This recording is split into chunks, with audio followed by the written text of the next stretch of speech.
Escola Teológica Católica. Vamos gravar o nosso vídeo de hoje, mas primeiro vamos rezar, pedir ao Divino Espírito Santo que nos ilumine nesta noite, em nome do Pai, do Filho e do Espírito Santo. Amém. Vinde, Espírito Santo, enchei os corações dos vossos fiéis, acendei neles o fogo do vosso amor. Enviai, Senhor, o teu Santo Espírito, e tudo será criado, e renovareis a face da terra. Oremos, ó Deus, que instruíste os corações dos vossos fiéis, com a luz do Espírito Santo, fazei que apreciemos retamente todas as coisas, segundo o mesmo Espírito, e gozemos sempre da sua consolação. Por Cristo Senhor nosso. Amém. Que a Virgem Santíssima, Mãe da Igreja e Nossa Mãe, interceda por nós. Ave Maria, cheia de graça, o Senhor é convosco. Bendita sois vós entre as mulheres, e bendito é o fruto do vosso ventre, Jesus. Santa Maria, Mãe de Deus, rogai por nós, pecadores, agora e na hora de nossa morte. Amém. Glória ao Pai, ao Filho e ao Espírito Santo, como era no princípio, agora e sempre. Amém. Nossa Senhora Aparecida, rogai por nós. São José, rogai por nós. Todos os anjos e santos de Deus, rogai por nós. Santo anjo do Senhor, meu zeloso e guardador, se a ti me confiou a piedade divina, sempre me rege, me guarde, me governe e me ilumine. Amém. São Miguel Arcanjo, defendei-nos no combate. Em nome do Pai, do Filho e do Espírito Santo. Amém. Muito boa noite, espero que todos estejam bem, na paz de nosso Senhor Jesus Cristo. Vamos gravar o nosso vídeo de hoje, mas primeiro eu peço a vocês que se inscrevam no nosso canal, compartilhem os nossos vídeos, tá? Nos ajude a divulgar esse trabalho, tá, gente, de evangelização, onde estamos oferecendo, tá, uma escola teológica católica, ou seja, para estudar a doutrina católica, fazer uma teologia de graça pela internet.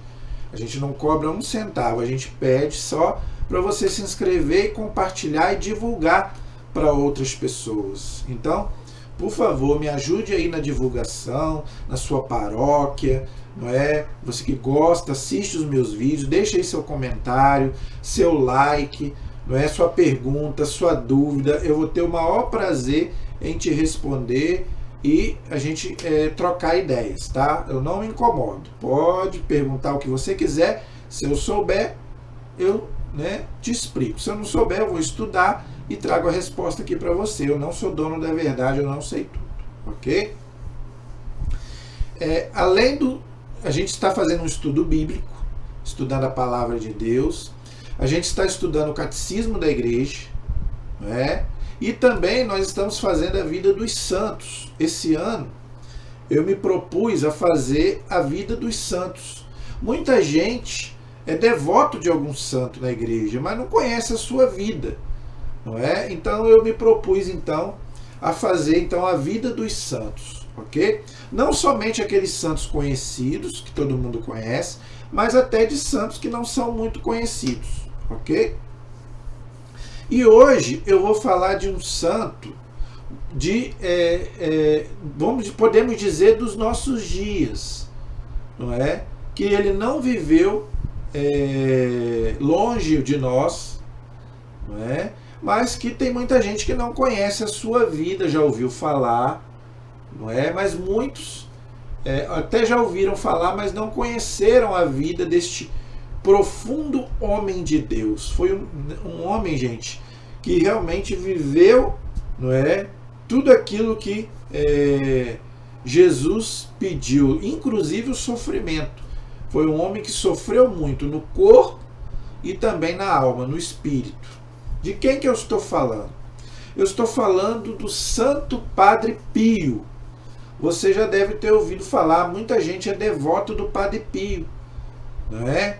Então hoje eu quero falar um pouco sobre a vida desse santo extraordinário que foi o Padre Pio, não é? Então eu quero hoje estudar um pouco com você não é, sobre a vida, a obra, tudo aquilo que ele deixou, não é? E você vai ver quanta coisa nós podemos tirar da vida desse homem, não é? Por isso que São Paulo diz, né, para a gente imitar, né, aquele que viveu de acordo com o Evangelho. Por isso que a igreja ensina que nós devemos cultuar os santos, não para adorar. Ninguém pode adorar ninguém a não ser Deus. Tá? Infelizmente, os nossos irmãos protestantes, eles têm uma ideia errada da nossa doutrina referente aos santos. Tá? Então eu quero mais uma vez explicar para você que é católico, para você defender também, tá? Quando vier alguém dizer que nós adoramos os santos. Não. Ninguém pode adorar a ninguém a não ser a Deus. Então a igreja ensina o quê?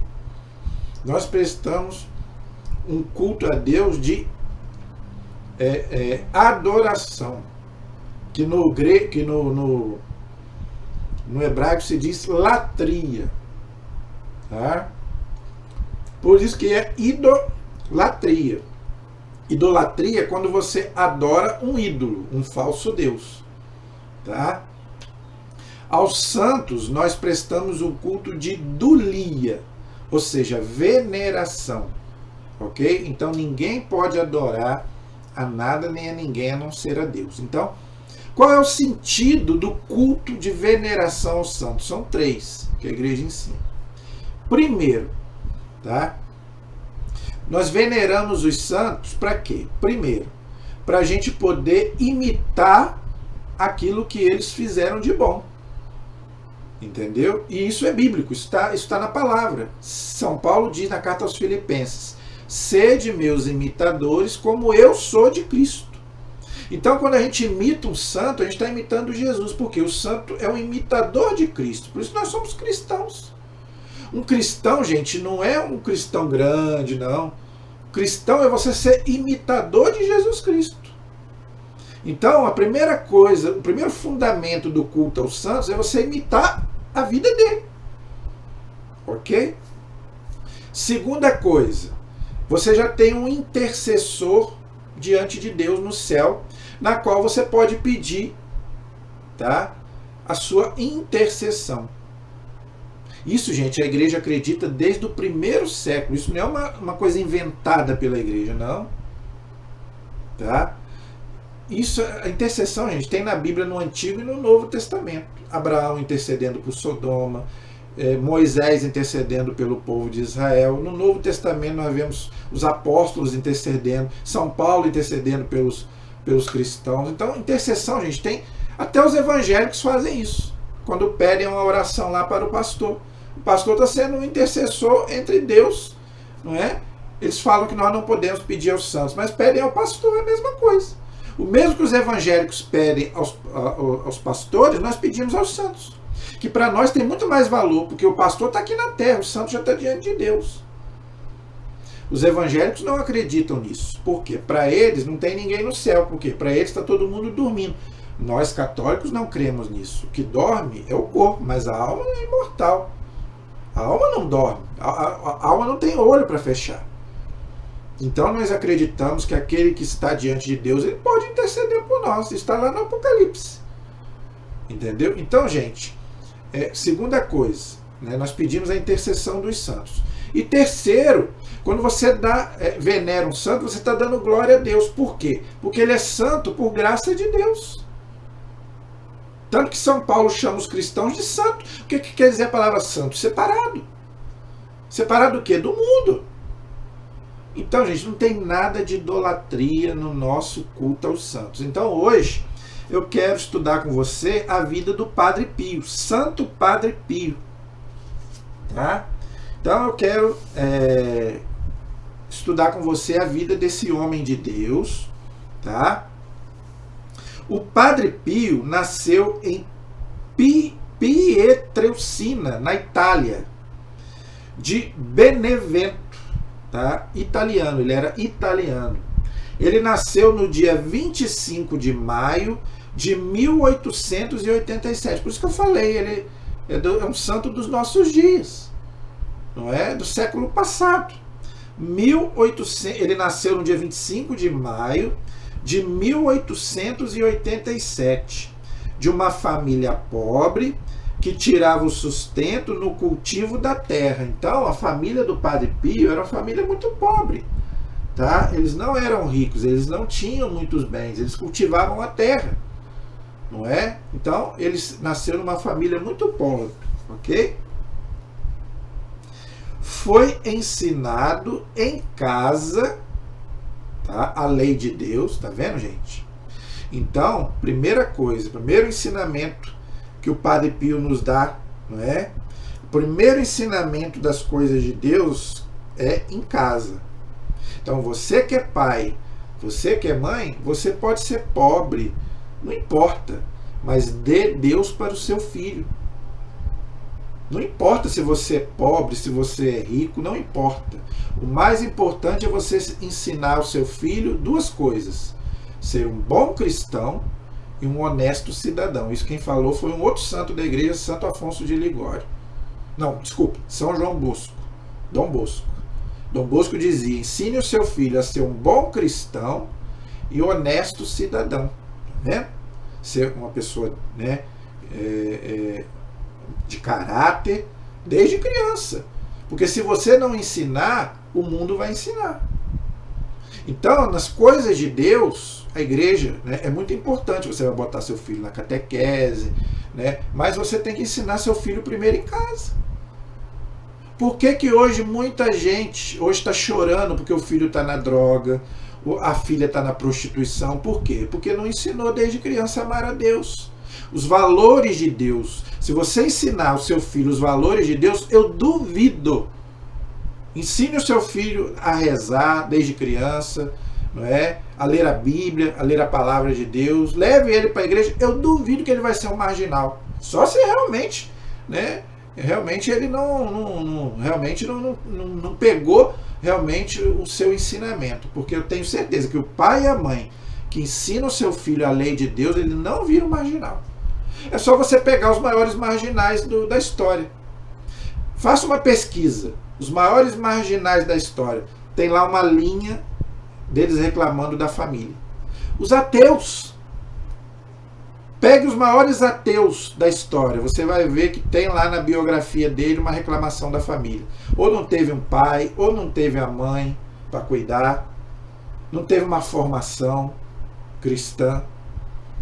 Porque aquele que dá Deus para o seu filho, aquele que ensina na lei do Senhor, ele só vai se ele quiser para o mau caminho. Mas eu tenho certeza, 90% vai ser pessoas boas. Entendeu? Então você faz a sua parte. Depois a igreja complementa. Mas o colégio, né? Aí você coloca no colégio, na igreja, mas primeiramente em casa. A igreja chama, né, o ensinamento religioso em casa de igreja doméstica. Então você que é pai, você que é mãe, ensine o seu filho a rezar desde criança. Já reze pelo seu filho já desde novinho, quando ele estiver dormindo. Ele está dormindo ali perto de você, já reze por ele. Ele tem um anjo da guarda. Peça pelo anjo da guarda dele. E quando ele crescer, ensina essa oração que eu fiz aqui do Santo Anjo. Não é? Ensina para o teu filho, ensina para a tua filha. Por que que hoje as crianças hoje estão... Ah, minha criança está levada. Mas por quê? Porque você não rezou por ele quando era pequeno. Reze por ele. Reze pelo anjo de guarda dele, que nenhum mal chegue perto dele. Então, o Padre Pio, ele foi ensinado, né, na casa dele, até a entrada nos capuchinhos aos 15 anos de idade. Ou seja, aos 15 anos ele foi para o seminário. O que é os capuchinhos? Os capuchinhos é uma congregação que pertence aos franciscanos. Tá? O Padre Pio ele era muito devoto de São Francisco de Assis. Isso é outra coisa que eu já estou cansado de explicar aqui. Um santo, ele sempre é devoto de outro santo. E ele não é devoto de qualquer santo, não. São Francisco de Assis, um dos maiores santos da Igreja Católica. Eu já fiz um vídeo sobre São Francisco de Assis aí. Para mim, gente, eu considero São Francisco um dos maiores santos da Igreja. Eu gosto muito de São Francisco. Pena que hoje ficou muito deturpada né, a vida de São Francisco, né? Gente, São Francisco foi um homem extraordinário. Extraordinário. Se você vê a vida dele, ele é amado até por quem não é católico. Até quem não é católico admira São Francisco, por causa da vida dele. Um homem riquíssimo que abandonou toda a sua riqueza por amor a Jesus Cristo. Devolveu, entregou tudo, a vida toda errada que ele tinha, não é? Toda a riqueza dele para viver o quê? A pobreza, a obediência e a castidade. Não é? E não era padre. São Francisco não era padre. Era um leigo, como eu e como você. Mas era um homem extraordinário. Tá? Então, o Padre Pio, Santo Padre Pio, então, aos 15 anos, entrou para a congregação dos capuchinhos, ou seja, né, da congregação de São Francisco. Veja, na igreja tem a parte diocesana e tem a parte das congregações. Deixa eu tentar explicar para você entender. Por exemplo, aqui em Itaperuna. Aqui em Itaperuna tem a Diocese de Campos, onde Dom Roberto, não é o Dom Roberto Guimarães que está aposentado, Dom Roberto Francisco é o bispo. Tá? Tem, né, as paróquias, por exemplo, aqui eu pertenço à paróquia de São José do Havaí. A paróquia São José do Havaí é diocesana, ou seja, o padre Luiz Carlos, que é o pároco, e o padre Luiz Felipe, que é o vigário, eles obedecem diretamente ao bispo. Ok? Eles têm que prestar contas diretamente ao bispo. Deu para entender? Por exemplo, a São Benedito e a Santa Rita já não é diocesana, é de congregação. Eles são palotinos, de São Vicente Palote. Tá? Tem várias congregações. Ok? Então, a São Benedito e a Santa Rita, eles não são diocesanos, eles são de congregação, dos palotinos. E eles têm um superior, tá? Que hoje eu não sei quem é, não sei, era o Padre Estevão, hoje eu não sei mais ainda se é o Padre Estevão, mas vamos supor que seja o Padre Estevão, que foi pároco muitos anos aqui na São Benedito, agora foi para o Rio. Vamos supor que seja ele ainda. Então, os padres da Santa Rita e da São Benedito, eles devem obrigação direto ao superior, que é o Padre Estevão, e o Padre Estevão deve obediência ao bispo. Ok? Por quê? Porque eles são de congregação. Tá? Então tem o padre diocesano, que obedece diretamente o bispo, e tem o padre de congregação, que obedece o superior da congregação, e esse superior obedece o bispo, e o bispo obedece o papa. Então o Padre Pio, ele entrou para a congregação dos capuchinhos, que era da ordem de São Francisco. Então, que tinha um superior que tinha lá o bispo, que eu não sei, né? Era o bispo da época, que eu não lembro, não sei qual que é. E esse bispo obedecia o papa da época. Ok? E ele entrou com 15 anos. Tá? O homem, eu não sei se tinha alguma restrição, né, de idade. A mulher só podia entrar no convento com 18 anos. Por exemplo, Santa Teresinha queria entrar antes dos 18 e não deixaram, mas depois ela conseguiu entrar, né, com uma exceção. Né? A igreja exigia 18 anos. Eu acho que o homem também, antigamente, era 18 anos a regra para entrar no seminário, mas alguns conseguiam entrar antes. Tá? Padre Pio entrou para a congregação com 15 anos. O Monsenhor Jonas Abib, ele também entrou com 15 anos para o seminário. Então, tinha algumas exceções. Tá? Alguns conseguiam entrar com menos de 18 anos. Então, o Padre Pio entrou para a congregação dos capuchinhos com 15 anos. Então, ele já devia, né, ter a vocação para sacerdote desde criança. Sempre, né, passou, né, pela sua cabeça em ser padre, não é? Porque ele entrou com 15 anos. Então, com certeza, ele sempre quis ser padre, não é? Era de saúde física muito fraco. Olha aí, então, fisicamente ele era um homem muito fraco, tá? Mas de uma grande força de vontade. Olha que interessante, tá vendo? Então ele era franzino fisicamente, mas ele era um homem que tinha muita força de vontade, tá? Então isso é o mais importante, tá vendo, gente? Então, O mais importante é o quê? É aquilo que você é. Não é o que está por fora, é o que está por dentro. Tá? Por fora a gente vai escangalhar, como diz o Padre Léo. Né? O seu corpo hoje pode estar uma maravilha, mas amanhã pode não estar. Então, nós valemos por aquilo que nós somos, não por aquilo que, né, pelo nosso corpo. Né? Infelizmente, hoje tem essa cultura do corpo. Mas na época, não. Na época se cultivava o quê? O espírito, a alma. Não é? Muito mais do que o corpo. Foi ordenado sacerdote no dia 10 de agosto de 1910, na Catedral de Benevento, na Itália. Então, em 1910, ele foi ordenado padre, ok? Então, fez os seus votos: pobreza, obediência e castidade, no ano de 1910, ok?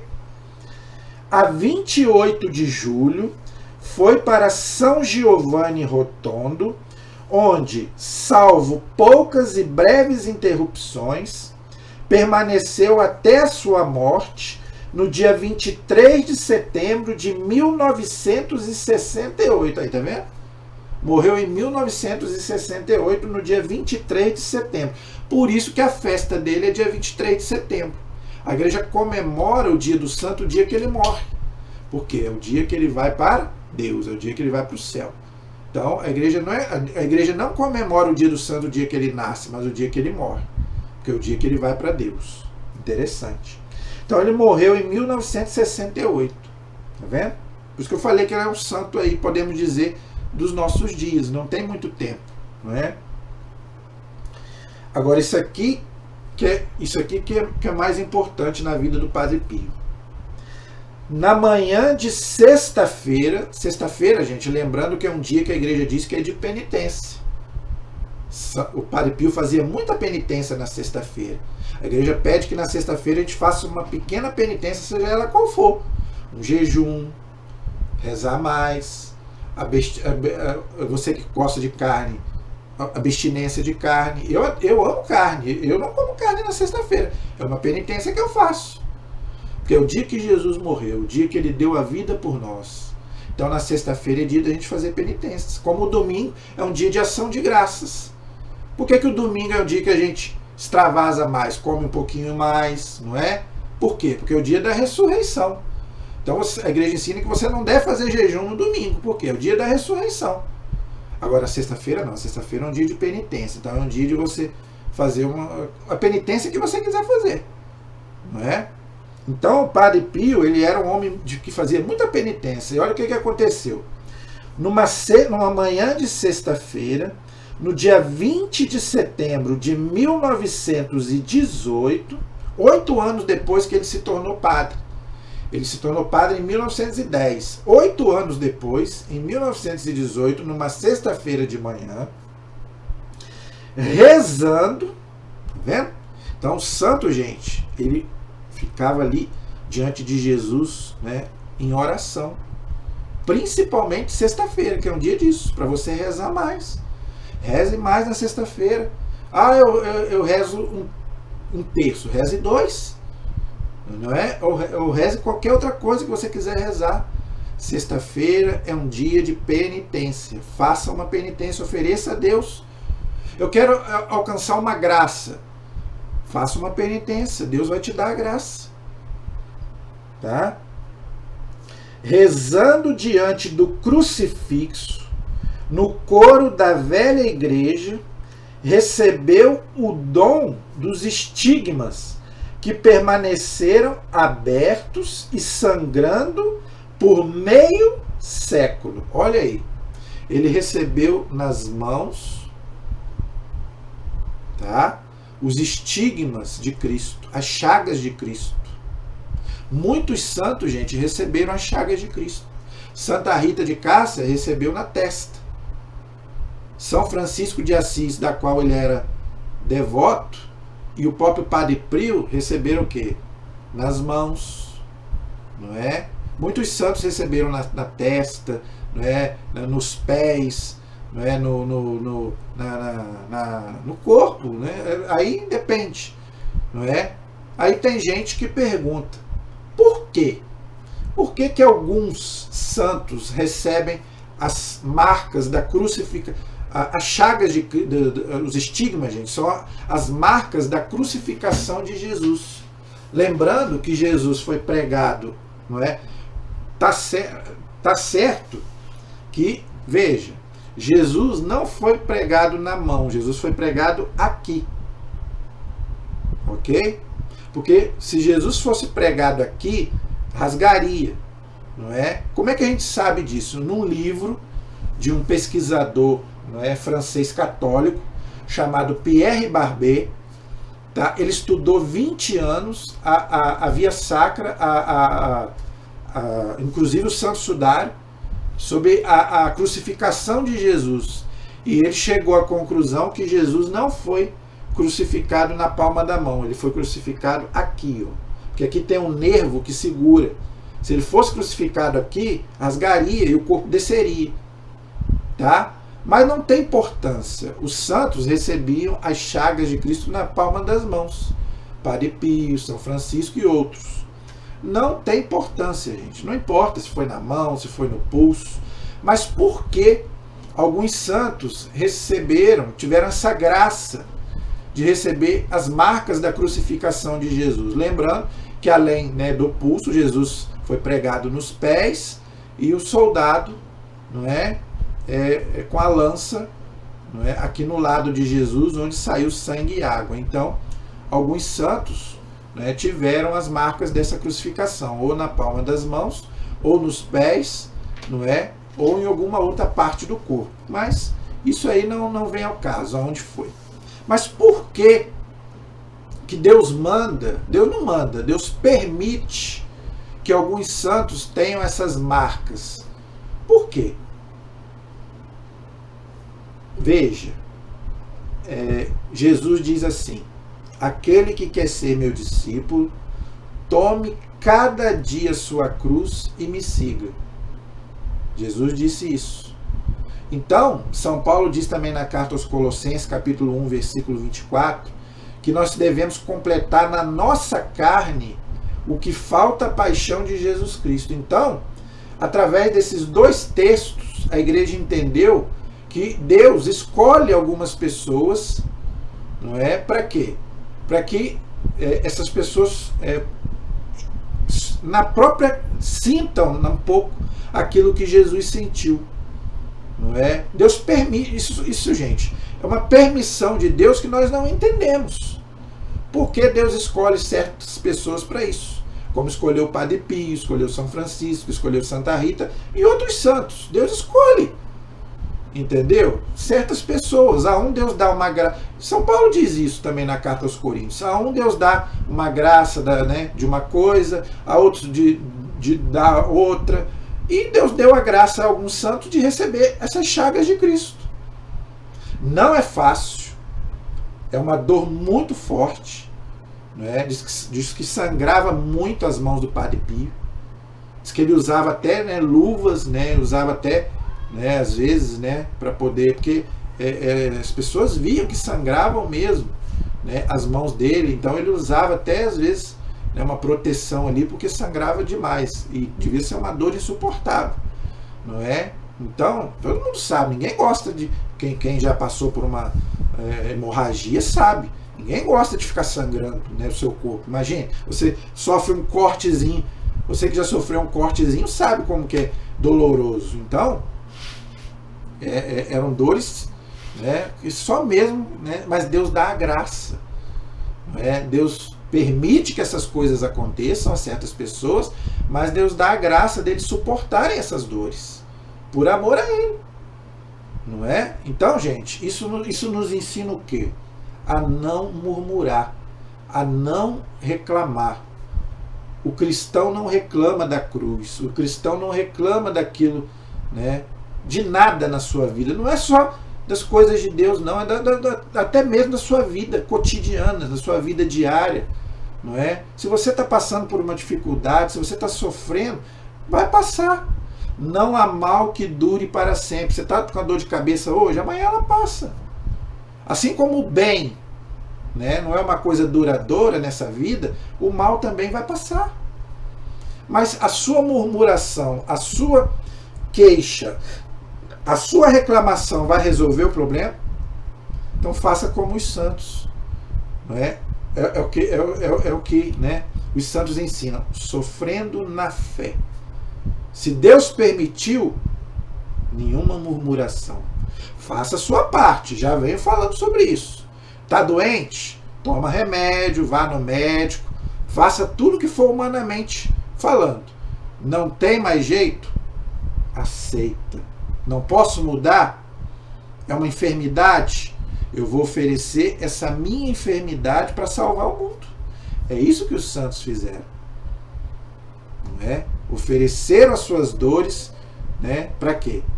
Junto com Jesus, salvar o mundo. Entendeu? Muito bonito o testemunho do Padre Pio. Acho que tem até um filme sobre o Padre Pio. Não tenho certeza. Mas eu acho que já tem um filme sobre ele. Se você pesquisar na internet, aí, se eu não me engano, tem um filme sobre o Padre Pio. Vale a pena assistir. O filme sobre a vida dele. Você vai ver o que é um homem de fé. Tá? Então, em 1918, ele teve os estigmas e ficou até a morte, não é? Com os estigmas de Cristo. Olha que interessante. Pessoas sem conta vinham a ele, ao confessionário, e muitos mais recebiam orientação espiritual. Então, olha o que um padre tem que fazer. Mesmo com toda a sua dor, com todo o seu sofrimento, duas coisas que o Padre Pio não deixava de fazer: atender confissão e orientar o povo espiritualmente. Então, você que é padre, se você tem a intenção de algum dia ser padre, eu na minha adolescência eu quis ser padre, mas eu não tinha vocação. Se você tem vocação para padre, primeira coisa que você tem que ver, não é? Que você tem que ser um padre que se doa para o outro, mesmo com as suas dificuldades, com as suas dores. Mas o que o Padre Pio fazia? Atendia a confissão e orientava o povo espiritualmente. É o chamado diretor espiritual, que você deve ter um padre que seja um diretor espiritual. Pode ser qualquer padre. Aqui na Matriz nós temos o Padre Luiz Felipe. Toda terça às 2 horas ele dá orientação espiritual, além de atender confissão. Todos os padres, gente, o padre que não quer atender confissão, não quer celebrar a missa, não quer ministrar os sacramentos, não quer abençoar o povo, não deve ser padre. Esse é o grande erro dos padres da teologia da libertação. Por que a igreja bate tanto na teologia da libertação? Porque os padres da teologia da libertação não querem saber disso. Só se preocupam com o social. Mas e a confissão? E a missa? Não é? E orientar o povo?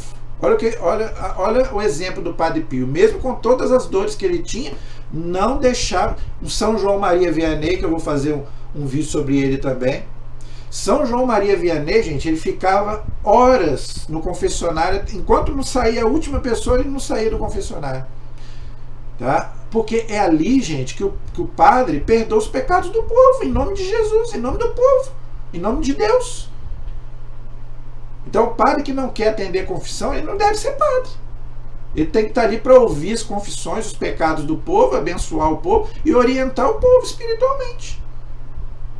Tá vendo como que a gente tem que aprender com os santos? E os padres também têm que aprender com o Padre Pio. O que é um padre de verdade?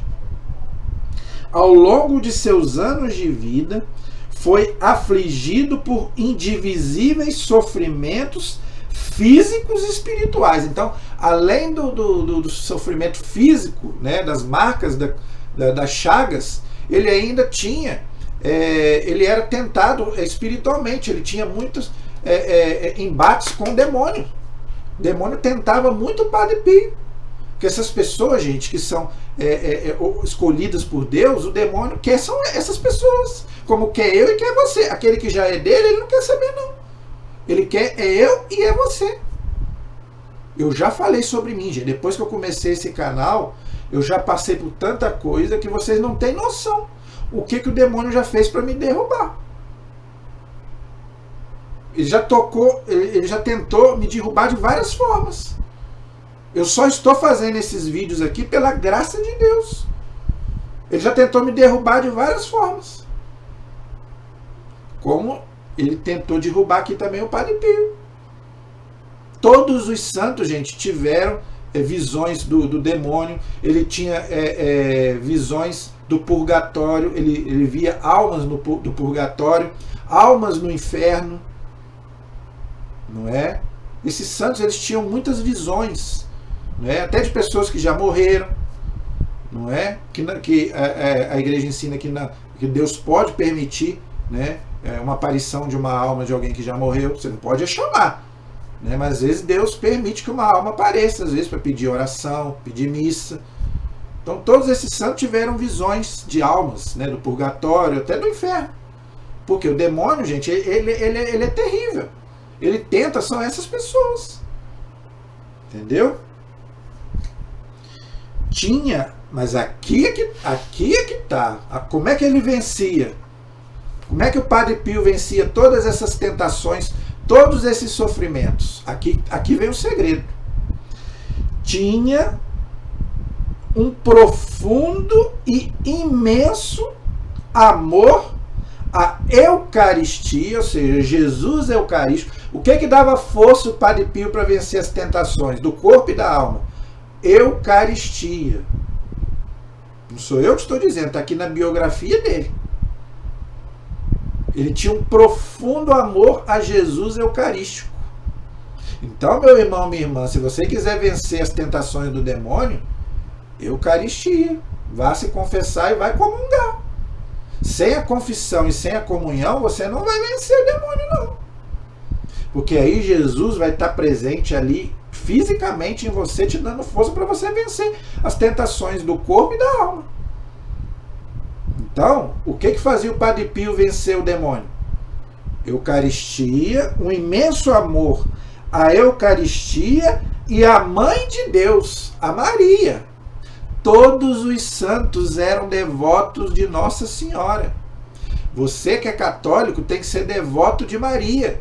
Esqueceu que ela esmagou a cabeça da serpente? Está lá em Gênesis 3,15. Gente, isso quem falou foi um exorcista, o Padre Duarte Lara. Tem vídeos dele aí na internet, procura aí. Padre Duarte Lara, padre e exorcista. Ótimo, maravilhoso. Eu já vi ele falando. O demônio, ele tem ódio de Maria. Por quê? Porque foi ela que nos deu Jesus. Foi Maria que nos deu Jesus. Ele tem ódio de Nossa Senhora. E não é só de Nossa Senhora, não. Daqueles que são devotos de Maria. Isso quem falou foi um outro santo, São Luís de Montfort, que era devotíssimo de Maria. Escreveu até aquele livro, o Tratado da Verdadeira Devoção à Virgem Santíssima, que o Papa João Paulo II era o livro dele de cabeceira. Não é? Que eu vou fazer um vídeo também sobre o Papa João Paulo II e vou falar sobre isso. Ele que não teve mãe, já falei sobre isso. Ele que perdeu a mãe cedo, amava a Virgem Maria. Então, gente, o que fazia o Padre Pio vencer o demônio? Eucaristia, Jesus Eucarístico e o amor à Virgem Maria. Então, você que é devoto de Nossa Senhora, meu amigo, você não precisa temer o demônio, porque ela coloca ele aqui, ó, debaixo dos pés dela. Ela esmagou a cabeça de Satanás. Entendeu? Então, coloque Nossa Senhora na frente. Coloque Jesus na frente, que com esses dois, meu filho, o demônio não pode. Tá? Com Jesus e com Maria, o demônio não pode. Então, se você quiser vencer as tentações do demônio, seja devoto de Nossa Senhora e comungue Jesus Eucarístico. Você vai ver que você vai ter forças para vencer o demônio. Durante a vida, fundou os grupos de oração e um modesto hospital, ao qual chamou de Casa de Alívio de Sofrimento. Aí agora, além da fé, vem as obras. Tá vendo? Aquilo que São Tiago diz. Tiago 2,20. A fé sem obras é morta. Então não é somente a fé como Lutero dizia. Tá vendo a diferença do Lutero para os santos? Lutero falava que era só a fé, os santos não. A fé e as obras. Não adianta nada você ter fé, mas você ficar de braço cruzado vendo o outro sofrer. Então o que os santos fizeram? Tinham a fé e tinha as obras. Então eles arregaçavam as mangas. Por isso que a Igreja Católica é a igreja que mais caridade fez e faz no mundo. Mas isso não é falado. Não é? Enfraquecido por mais de meio século de intenso sofrimento, constante atividade apostólica, foi chamado para o galardão dos bem-aventurados no dia 23 de setembro de 1968, como nós já falamos. Então, gente, foi um homem que gastou a sua vida pelo reino de Deus. Por que eu estou te falando? Se você ainda não assistiu, assista o filme do Padre Pio. Você vai ver que maravilha. Vai edificar a sua fé. Foi rapidamente reconhecido a sua santidade. Tá vendo? Rapidamente ele foi reconhecido pela igreja como santo. Tá vendo? Foi beatificado pelo Papa João Paulo II no dia 2 de maio de 1999. Então, em 1999 ele foi beatificado e foi canonizado também pelo Papa São João Paulo II no dia 16 de junho de 2002. Então, ele foi beatificado em 1999 e foi canonizado em 2002 pelo Papa São João Paulo II, né? Então, que ele interceda por nós, não é? Vamos pedir aí a sua intercessão, não é? Para que o Padre Pio, Santo Padre Pio, não é? Ele que amou tanto Jesus, que amou tanto Nossa Senhora, que ele possa lá do céu interceder por nós, para que nós aqui, não é, que ainda estamos aqui nesse vale de lágrimas, possamos também, não é, amar a Deus e aceitar também os sofrimentos que às vezes nos atingem e principalmente vencer todo o mal, não é? Porque nós não estamos livres das ciladas do inimigo, não é? Então, gente, vamos pedir a intercessão do Padre Pio, São Miguel Arcanjo também, que derrotou lá, né, o inimigo. Então, vamos pedir a toda a corte celeste, não é, que interceda por nós, para que nenhum mal possa, né, nos atingir e que Deus possa nos proteger, nos livrando de todo o mal. Peçamos aos nossos anjos da guarda, né, que nos livre e nos liberte também, né, dos males físicos e espirituais, não é? E que Deus possa mandar, não é, o seu anjo para nos proteger, não é, nos livrar de todos os males. E peçamos a Nossa Senhora, não é, da qual o Padre Pio era tão devoto, não é, que ela interceda a seu filho Jesus, não é, para que a gente possa viver aqui, não é, aquilo que Jesus nos ensinou, para que um dia nós possamos estar diante dele, né, no céu, gozando, né, da felicidade eterna. Nossa proteção está no nome do Senhor, que fez o céu e fez a terra. Estivemos e permaneceremos unidos em nome do Pai, do Filho e do Espírito Santo. Amém. Deus abençoe a todos. Até o próximo vídeo, se Deus quiser. Muito obrigado.